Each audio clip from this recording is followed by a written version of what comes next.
October 2003. Alaska, Katmai National Park. There are no fences here. No tourist paths. No illusion of control. This is where Timothy Treadwell has spent his summers for 13 years. But this time, he stayed longer than usual. And that changed everything. Every summer, Treadwell returns to Katmai. He sets up his tent deep in the wilderness. He brings a camera.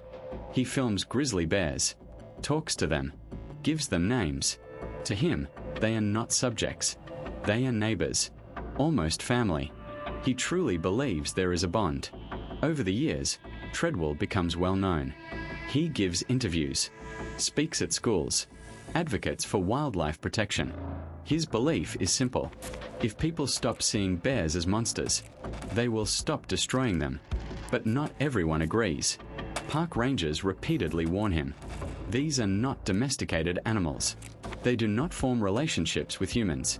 Their behavior changes with the seasons. The most dangerous time is just before winter, when food is scarce and behavior becomes unpredictable. Treadwell knows this, but believes he is different. Normally, he leaves in late September, a rule he followed for years. But in 2003, he stays longer. With him is his partner, Amy Huguenard. It is her first time living like this, but she trusts him. He has done this before. Familiarity creates confidence, and sometimes blindness. One evening, a large bear approaches the camp. Old, hungry, aggressive, not the kind of animals Treadwell filmed in previous summers. He steps outside the tent and tries to scare it away with his voice, as he had many times before. But this time, the response is different. A confrontation follows. The camera inside the tent is recording.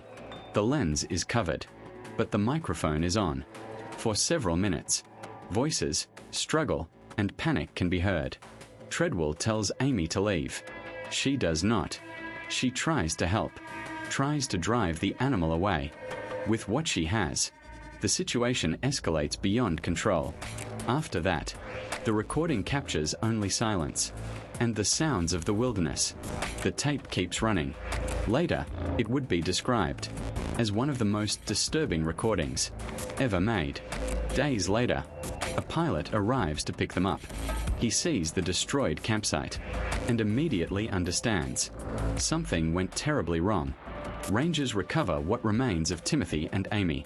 A bear is found nearby and later neutralized. For safety reasons, the camera is found among their belongings. The tape is intact.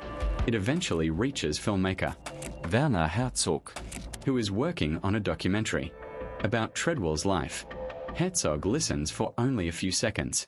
He removes the headphones and tells the person holding the tape, "Destroy this. Never show it to anyone, and never listen to it again." He refuses to include the recording in the film.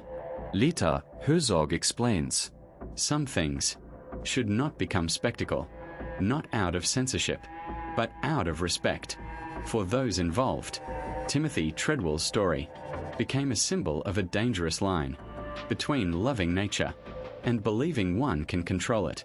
He wanted to protect the bears, but instead became a reminder. Wild nature does not recognize intentions. Katmai remains unchanged. The bears continue to live there, as they have for thousands of years, and the man who believed he was their friend became part of a story that still provokes debate. A story about where romance ends and reality begins.